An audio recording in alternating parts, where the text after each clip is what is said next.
Assalamualaikum. Start with the name of Allah, who is the most beneficent and the most merciful.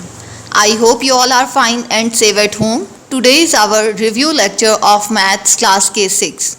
Ji student, review lecture में मैं आपको unit number 1 sets की revision करवाऊंगी। Unit number 1 में 3 exercises हैं, exercise 1.1, 1.2 and 1.3। इसके जितने भी कॉन्सेप्ट्स हैं वो मैं आपको क्लियर करवाऊंगी और इसकी ऑब्जेक्टिव एक्सरसाइज और डेफिनेशंस को हम क्लियर करेंगे। आपने रिव्यू लेक्चर को बहुत ध्यान से सुनना है, ये आपके लिए एक तरह से रिवीजन है। अगर आप इसको ध्यान से सुन लेंगे, जो आपने काम किया हुआ है वो आपका रिवाइज हो जाएगा। जी क्लास, अब हम अपना रिव्यू लेक्चर स्टार्ट करते हैं, तो आपने कॉन्सेप्ट्स को बहुत अच्छे तरीके से सुनना है। क्लास हमारा फर्स्ट कॉन्सेप्ट है सेट्स। जी, सेट्स हम किस तरह से सेट को डिफाइन कर सकते हैं? Set is a combination of well defined and distinct objects. Well defined का मतलब है कि वो एक प्रॉपर्टी जो है स्पेसिफिक प्रॉपर्टी को वेरीफाई कर रहा हो, और डिस्टिंक्ट का मतलब है कि उसके एलिमेंट्स को डिफरेंट होना चाहिए। ये देखिएगा आपके सामने मैंने एक एग्जांपल लिखी है, letters of the word small. Small के जो लेटर्स हैं SMALL, इसमें रेपिटेशन हो गई है, डिफरेंट होना चाहिए ना, सेट्स के एलिमेंट को डिस्टिंक्ट होना चाहिए, तो ये सेम हो गए, तो इसका मतलब ये सेट नहीं है। ठीक है, नेक्स्ट देखिएगा, लेटर्स ये है वोवल्स का सेट है, set of vowels of English alphabets. तो ये इसमें कोई भी अल्फाबेट जो है वो रिपीट नहीं हो रहा। ठीक है, ये डिस्टिंक्ट है सब, और ये स्पेसिफिक प्रॉपर्टी है कि ये वोवल्स का सेट है, इसलिए ये सेट है। ठीक है, नेक्स्ट हमारी है सेट को नोटेशन। सेट को हम किस तरह से रिप्रेजेंट करते हैं? ये देखिएगा, अगर आपके पास एक ए सेट लिखा हुआ है 1 2 3 4 5, तो इसके हर एलिमेंट को हम किस तरह से रिप्रेजेंट करेंगे? 1 is the element of set A, 2 is the element, इसको एलिमेंट भी कहते हैं, इसको मेंबर भी कहते हैं। ठीक है, 3 is the element of set ए। अब देखें, इसमें 6 जो है वो नहीं है डिजिट, तो हम लिखेंगे 6 is not the member of set A, 6 is not the element of set A.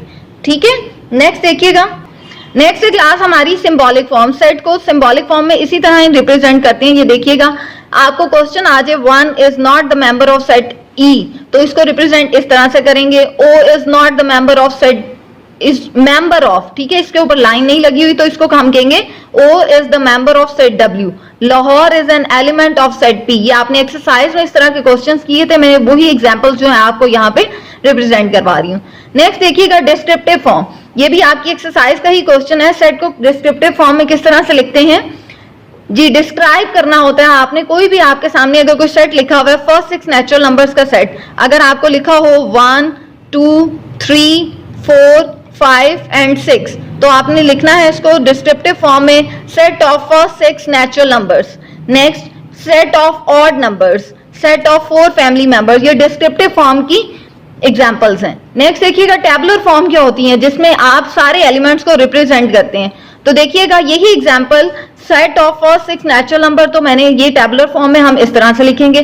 Set of odd numbers जो है वो अपने ही टेबल में आते हैं, तो वो उनकी ये एग्जाम्पल है। ठीक है, ये कंटिन्यूसली चलते जाएंगे। सेट ऑफ 4 फैमिली मेंबर्स, ये इसकी डिस्क्रिप्टिव फॉर्म है, जबकि इसकी टेबुलर फॉर्म है father mother brother and sister. Next concept है आपका, देखिएगा, जो भी मैंने आपको कॉन्सेप्ट बताए हैं उनके अकॉर्डिंग आपकी 2 एक्सरसाइजेज जो हैं 1.1 और 1.2 कंप्लीट हो रही हैं। ये देखिएगा, ये आपका सिंबॉलिक फॉर्म से आपने फिल इन द ब्लैंक्स को फिल किया था, फिर ये सिंबॉलिक फॉर्म का क्वेश्चन जो अभी मैंने आपको बताया है वो भी इससे सॉल्व हो रहा है। फिर ये सेट्स के एलिमेंट्स को आपने लिखना है, तो सेट ऑफ वोवल्स का आप सेट लिख देंगे, एलिमेंट्स यानी कि ब्रैकेट्स में हर एलिमेंट को लिखेंगे और सेपरेट कर देंगे यूजिंग कॉमा। ठीक है, नेक्स्ट एक्सरसाइज 1.2 में हमने क्या किया था? डिस्क्रिप्टिव फॉर्म यानी कि डिस्क्राइब, सेट ऑफ, यानी कि आपने इसको डिस्क्राइब करना है, कौन सा सेट है? Set of natural number, first 6 natural number, set of ये होल नंबर्स हैं लेस देन 100। ठीक है, नेक्स्ट है set of 4 games, set of even numbers. ठीक है, ये डिस्क्रिप्टिव फॉर्म हो गई। नेक्स्ट टेबुलर फॉर्म में आपने एलिमेंट्स को लिखना है। सेट ऑफ 4 डोमेस्टिक एनिमल जो आप घर में पालते हैं, कैट डॉग, इस तरह के एनिमल्स आप 4 लिख देंगे। Set of 5 birds, set of 3 prime ministers, ये भी आपको क्वेश्चन करवाया है। 3 बेकरी आइटम्स, यानी कि इसमें आपने एलिमेंट्स को लिखना है बाय यूजिंग कॉमा, सेपरेट करना है। नेक्स्ट देखिएगा, टाइप्स ऑफ सेट है हमारा।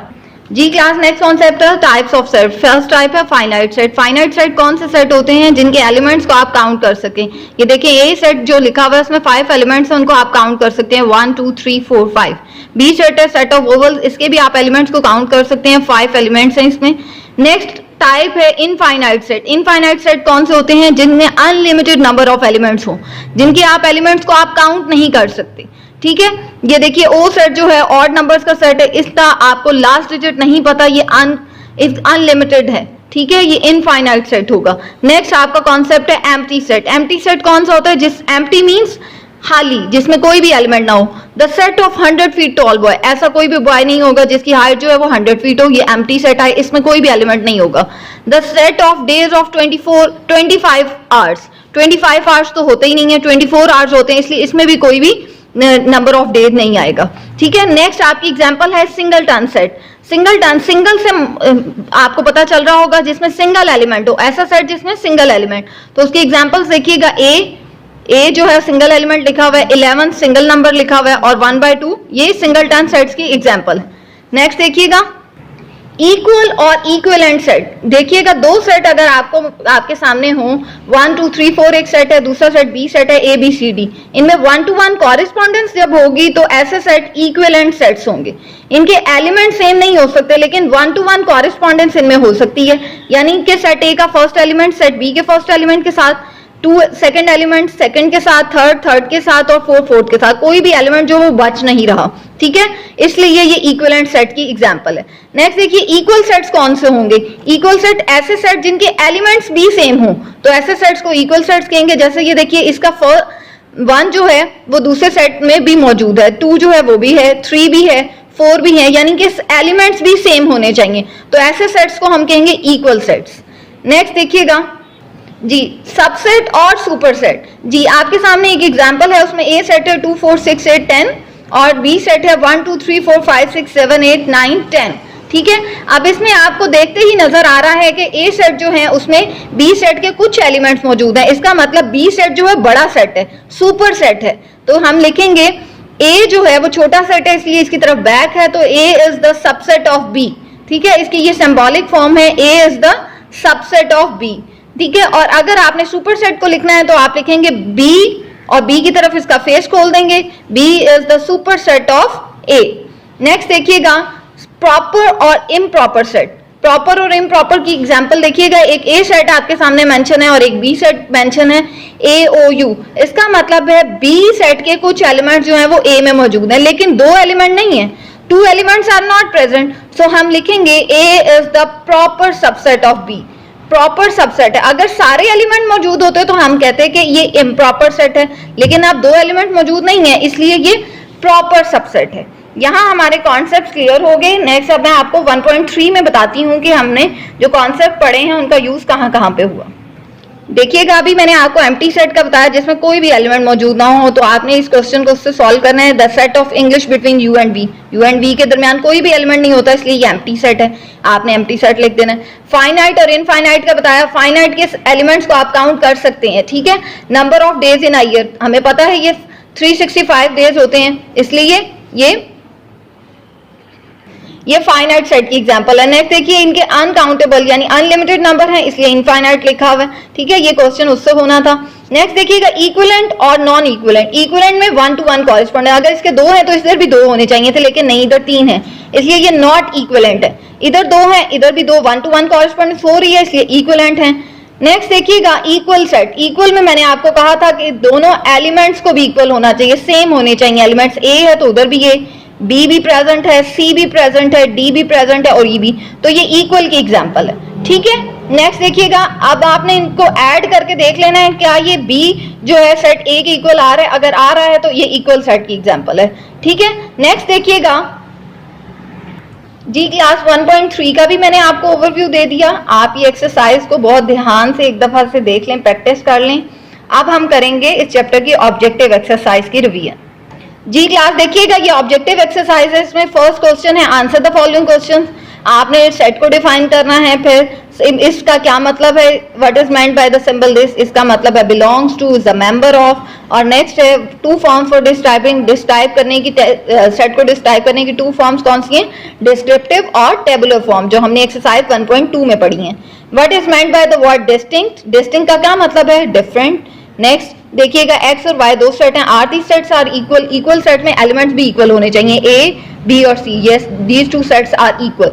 नेक्स्ट देखिएगा फिल इन द ब्लैंक्स। आपने फिल इन द ब्लैंक्स को, ये 5 फिल इन द ब्लैंक्स हैं और 6 एमसीक्यूज हैं, इनको बहुत अच्छे तरीके से याद करना है। और नेक्स्ट क्लास अब मैं आपको डेफिनेशंस बताऊंगी जो हमने चैप्टर नंबर 1 की थी, सेट की डेफिनेशन की थी। आपने इसको डेफिनेशंस को बहुत अच्छे तरीके से याद करना है ताकि आपको जो है पेपर में आपके लिए बहुत आसानी हो। डेफिनेशंस जो है वो आपकी, उनका एक अलग सा पोर्शन होता है। Set collection of distinct and well defined object, descriptive form की डेफिनेशन की थी, टेबुलर फॉर्म की डेफिनेशन की थी। Next finite set, infinite set की डेफिनेशन की थी और एम्प्टी सेट। एम्प्टी सेट को आप कैसे डिफाइन करेंगे? A set having no element is known as empty set. Singleton set, a set having a single element is called singleton set. Equal set, two sets with same elements are called equal set. Equal set का भी मैंने आपको concept भी जब दिया था तो उसमें मैंने बताया था सेम एलिमेंट्स होने चाहिए, इक्विवेलेंट में 1-to-1 कॉरेस्पॉन्डेंस होनी चाहिए। तो यही डेफिनेशन में आपने लिखना है जी। क्लास यहाँ तक हमारा जो है वो लेक्चर, रिव्यू लेक्चर जो है हमारा कंप्लीट हो गया। मैंने आपको एक्सरसाइज 1.1, 2 और 3 में जितने कॉन्सेप्ट है वो सारे बताए, एक्सरसाइजेस भी साथ साथ उनकी रिवीजन करवाई। आपको दोबारा इस लेक्चर को सुनिए बहुत ध्यान से और प्रैक्टिस करें इस चैप्टर की। ये चैप्टर बहुत इजी है, आप अगर प्रैक्टिस जारी रखेंगे तो। ऑब्जेक्टिव एक्सरसाइज हमने की और डेफिनेशंस को भी हमने रिवाइज कर लिया। उम्मीद करती हूँ कि आज का रिव्यू लेक्चर आपको समझ आ गया होगा और आप बहुत अच्छे तरीके से इसकी प्रैक्टिस करेंगे। अल्लाह हाफिज।